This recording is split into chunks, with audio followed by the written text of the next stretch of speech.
नमस्कार दोस्तों, ये पेपर लीक ये कानून के दायरे से विद्यार्थी रहेंगे बाहर। पेपर लीक कानून अब लोकसभा में पारित हो चुका है। अब ये राष्ट्रपति के पास मंजूरी के लिए से जाएगा। राज्यसभा से पारित होने के बाद ये बिल तो कानून का रूप ले लेगा, जिससे आने वाले समय में जो विद्यार्थी प्रतियोगिता परीक्षा की तैयारी कर रहे हैं या किसी भी परीक्षा की तैयारी कर रहे हैं वो इसके दायरे में नहीं आएंगे। लेकिन इसमें जो प्रश्न पत्र लीक जो करवाते हैं उसका गिरोह का जो नेटवर्क है उसको इस दायरे में रखा गया है। यदि इस संलिप्तता में पाए जाते हैं तो उसको कठोर सजा की प्रावधान भी किया गया है। और आइए जानते हैं इस खबर को विस्तार से। पेपर लीक के दायरे में ये जो लोकसभा में पारित हुआ, ये केंद्र सरकार के द्वारा लाया गया बिल, ये बहुत ही सराहनीय कदम है। क्योंकि बराबर आए दिन कहीं न कहीं पेपर लीक का मामला बराबर सामने आते रहता है, जिससे परीक्षार्थियों को बहुत ही दिक्कत का सामना करना पड़ता है, क्योंकि बार बार परीक्षा कैंसिल होना और रद्द करना पड़ता है, जिसके तरीके से संसाधन भी खर्च होते हैं। उसके एवज में ये केंद्र सरकार के द्वारा लाया गया बहुत ही अच्छे कानून विधेयक ये जो है सभी के लिए हितकारी सिद्ध होगा आने वाले दिनों में। अब देखते हैं इस खबर को विस्तार से जानते हैं। पेपर लीक कानून के दायरे से बाहर रहेंगे अभ्यर्थी और लोक परीक्षा बिल पर लोकसभा की मुहर। लोकसभा से ये बिल पारित हो चुका है। अब देखिए, पेपर लीक पर 10 वर्ष की सज़ा और 1 करोड़ की जुर्माना। पेपर लीक पर होगी 10 वर्ष की सज़ा और 1 करोड़ की जुर्माना। आइए जानते हैं इस खबर को विस्तार से। लोकसभा में जो बिल जो पारित हुआ है, मुहर जो लगा है, इसके बारे में थोड़ा विस्तार से जानते हैं। लोकसभा में मंगलवार को सरकारी भर्ती प्रतियोगिता परीक्षा में प्रश्न लीक व फर्जी वेबसाइट जैसी अनियमितताओं पर अंकुश लगाने वाले लोक परीक्षा अनुचित साधन निवारण विधेयक 2024 पर मुहर लगा दी गई है। इस विधेयक पर प्रश्न लीक मामले में अनियमितताओं के खिलाफ 3 वर्ष से लेकर 10 वर्ष तक की सजा और 1 करोड़ रुपये तक की जुर्माने का प्रावधान किया गया है।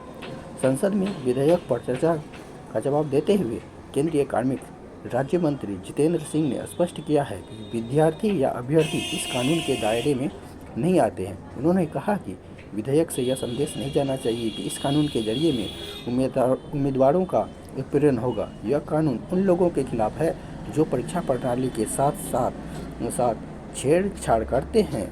बिल के कानून बन जाने से परिश्रम, योग्यता और प्रतिभावान छात्र के आधार पर नौजवानों को अवसर मिलेंगे।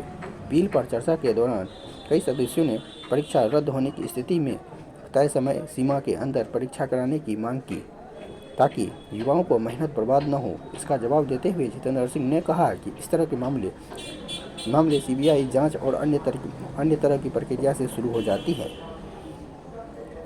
और जल संशोधन समेत 2 विधेयक भी और पारित हो गए संसद में। राज्यसभा में मंगलवार को जल प्रदूषण निवारण तथा जल नियंत्रण संशोधन विधेयक 2024 और संविधान अनुसूचित जनजातियाँ आदेश संशोधन विधेयक 2024 एवं संविधान अनुसूचित जाति एवं जनजातियाँ आदेश विधेयक 2024 पर चर्चा के बाद पारित कर दिया गया है। विविध दलों के सदस्यों की चर्चा हिस्सा लेते हुए जल प्रदूषण को लेकर चिंता जताई थी। इसी का कारण जल प्रदूषण संशोधन विधेयक 2024 भी प्रदूषण निवारण विधेयक भी 2024 पारित हो गई है। और पेपर लीक के दायरे में विद्यार्थी रहेंगे बाहर। सरकारी नौकरियों भर्ती एवं विभिन्न तरह की प्रतियोगिता परीक्षाओं में गड़बड़ी के खिलाफ केंद्र सरकार का सख्त है। पेपर लीक या नकल कराते पकड़े जाने पर 3 वर्ष से लेकर 10 वर्ष तक की सजा और 1 करोड़ रुपये तक का जुर्माना का प्रावधान किया गया है। विद्यार्थी एवं अभ्यर्थी इसके दायरे में नहीं आएंगे। संबंधित लोक परीक्षा अनुचित साधनों का निवारण विधेयक 2024 को मंगलवार को लोकसभा में सर्वसम्मति से पारित कर दिया गया है। परीक्षार्थियों को इस कानून से अलग रखा गया है। एक दिन पहले लोकसभा में यह विधेयक पेश किया गया था और परीक्षाओं के कदाचार को स्पष्ट करते हुए विधेयक में कहा गया है कि प्रश्न पत्र या उत्तर कुंजी को लीक करना, परीक्षा में अनाधिकृत रूप से किसी तरीके से प्रत्यक्ष या अप्रत्यक्ष रूप से अभ्यर्थियों की सहायता करना, कंप्यूटर नेटवर्क संसाधन एवं सिस्टम के साथ छेड़छाड़ करना अपराध माना जाएगा। इसी तरह का व्यवहार किसी भी व्यक्ति, समूह या संस्थानों द्वारा किए जाने को कदाचार की श्रेणी में रखा गया है। दोषियों से परीक्षा का पूरा खर्च वसूला जाएगा, उनकी संपत्ति भी जब्त की जा सकेगी। इस कानून के दायरे में यूपीएससी एसएससी, रेलवे, बैंकिंग भर्ती एवं राष्ट्रीय परीक्षण एजेंसी एनटीए द्वारा आयोजित परीक्षा आएंगी। लोकसभा में संबंधित विधेयक पर मंगलवार को हुई चर्चा के जवाब देते हुए केंद्रीय कार्मिक राज्य मंत्री जितेंद्र सिंह ने कहा कि प्रतियोगिता परीक्षाओं में पारदर्शिता एवं निष्पक्षता एवं विश्वसनीयता लाने के उद्देश्य से यह विधेयक लाया गया है। ये सभी के लिए हितकारी होगा। पेपर लीक जो कानून केंद्र सरकार के द्वारा लाया गया है, इसमें बहुत सारे अभ्यर्थी जो शिक्षा परीक्षा की तैयारी करते हैं, पेपर लीक के होने के कारण मेधावी छात्र इसमें पिछड़ जाते थे, क्योंकि पेपर लीक हो जाने से बहुत सारे गरीब और मेधावी छात्रों को दिक्कतों का सामना करना पड़ता था।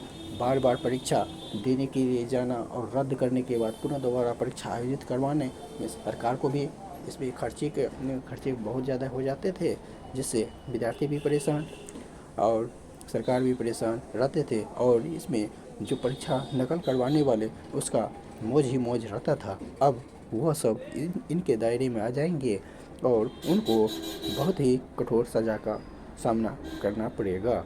और सभी लोग ध्यान से दीजिएगा, इसमें किसी भी तरह का कोई परीक्षा से संबंधित जानकारी के लिए आप लोग हमसे जुड़े रहें और विभिन्न प्रतियोगिता परीक्षा की तैयारी के माध्यम इन चैनल के माध्यम से कराई जाएगी। उसके बाद इसमें हमारे द्वारा दी गई जानकारी आपको कैसी लगी, बहुत ज़रूर कमेंट करके बताइएगा। धन्यवाद।